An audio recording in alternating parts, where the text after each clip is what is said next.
Millionaire catches his cleaning lady's daughter dancing with his paralyzed daughter, and you'd think this was some sweet little moment of joy in an otherwise heavy house, right? Except instead of a smile or a pat on the head, he comes storming out into the garden like thunder rolling over the mountains and yells, "Get that girl out of here right now." Yeah, that happened, his voice echoing against the walls of his own mansion, and suddenly everything froze. The laughter, the little twirls, even the birds seemed to pause mid-flight. Now picture this, 9-year-old Luna, sweet brown-eyed Luna, just trying to make Sophie laugh. Sophie being 7 and stuck in that wheelchair for 2 long years after the accident. And this was maybe the first time she had laughed in weeks. Luna's mom, Carmen, rushes out from the kitchen, hands still dripping soap water, face red, trying to explain. But David Morrison, the man who thought his name gave him the right to decide who mattered and who didn't, cuts her off with a wave of his hand. "I don't want excuses. You were hired to clean my house, not parade your daughter in my garden. That girl doesn't belong here." You could feel those words slice right into the child, and she stood frozen, tears welling up, not because she didn't understand, but because she understood all too well what he meant. Sophie reached out. "Daddy, no, she's my friend. She makes me laugh."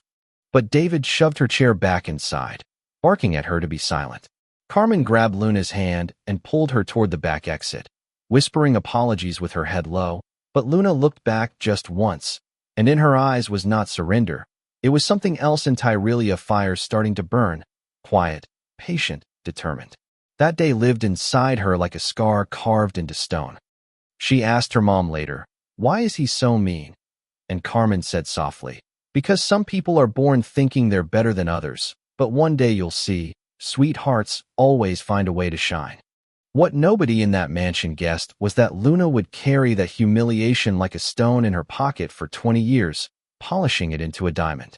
Fast forward 2 decades, Luna's 29 now, no longer the little girl in the garden, but Dr. Luna Rodriguez, white coat, steady hands, one of the youngest pediatric neurosurgeons in the country. Yeah, the cleaning lady's daughter, now saving kids with paralysis, undoing in operating rooms what life and fate tried to take away. She lost her mom 5 years back, cancer, the kind that could have been treated if they'd had good insurance. And in those last days, Carmen told her truths that cut deep. That David never paid fair wages, fired her after that day in the garden, blacklisted her so she never found steady work again. The man destroyed lives for fun. And then one morning, Luna's flipping through patient files and stops cold. Sophie Morrison, 27, progressive paralysis, needing an urgent surgery that just so happens to fall right inside Luna's field of expertise. Father, David Morrison.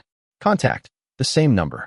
Luna actually laughed out loud, not bitter, but amused, because the universe had delivered him straight into her hands like a wrapped gift.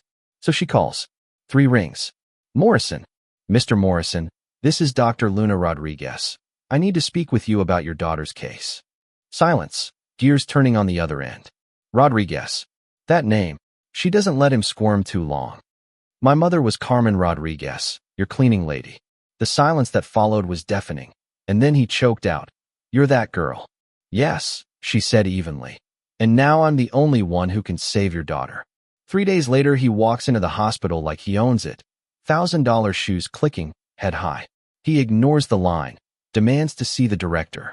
Rosa at the desk just gives him this calm look. "Dr. Rodriguez will see you in 15 minutes. "No, I want someone in charge." Rosa smiles. "Sir, she is in charge." And she presses that button under the counter that lets Luna know, "Your ghost has walked in." Luna watches through the cameras, smiling, same arrogance, same contempt. Only this time, the power has shifted. And she calls in an old favor, James Carter, lawyer, feared in courtrooms, father of a girl Luna once saved. "James, I need everything on David Morrison, taxes, labor, all of it." He laughs. "Campbell? Oh yeah, I've heard of him. I'll get you everything." Meanwhile, Sophie's in her hospital bed, desperate. "Dad, please, Dr. Rodriguez is the best. She's the only one who does this surgery." Richard shakes his head. "You don't understand. She has a history with us." Sophie's sharp. She digs. And within an hour, she knows this is Luna. The same girl her father once kicked out of the garden. The girl who made her laugh when her legs wouldn't move. And she confronts him. tears brimming. Dad, what did you do to her? He looks away. And that's when Luna walks in, stethoscope, calm as stone. Good afternoon, Mr. Morrison. Sophie, how are you feeling? Sophie beams. You're Luna. I remember you. Richard stammers. I want a second opinion. Luna smiles, polite. Of course. The next available surgeon is 3 weeks out. But you might not have that long. Sophie's eyes widen. Reality sets in. Richard's cornered. The next day, Luna lays a folder on the table. Before we discuss surgery, let's go over some history. Richard frowns. She flips it open, page by page. 47 labor complaints, wages below minimum, blacklisting employees including my mother. Here's an email from your assistant, ordering any worker with your reference automatically denied future jobs. You destroyed lives systematically, Mr. Morrison. Sophie gasps, tears streaming. Dad, is this true? Richard stutters. That's not relevant. Luna leans in, her voice sharp. It's relevant to justice. My mother died cleaning strangers' homes because of you.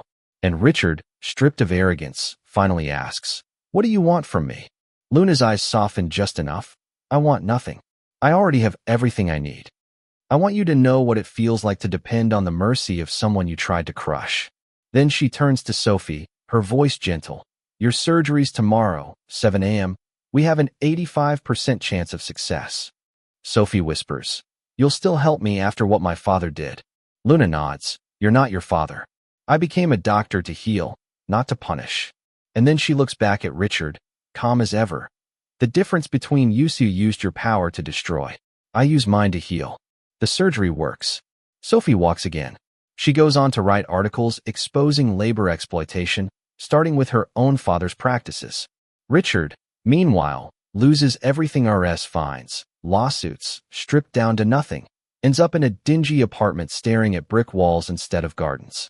And one day, before prison swallows him, he gets a letter. Mr. Morrison, when I was 9, you told me I didn't belong in your world. You were right. My place was always far above it. Thank you for teaching me that true education isn't born of privilege, but of turning every no into fuel for a bigger yes.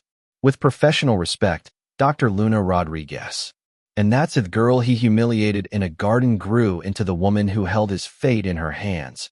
And instead of crushing him, she healed his daughter, built institutes in her mother's honor, changed the system he once thrived on.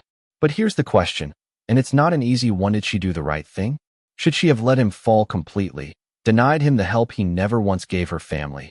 Or was her choice to rise above and heal the real victory? You tell me, was that justice, or was it mercy? Drop your thoughts in the comments, because I promise, this story hits harder the more you think about it.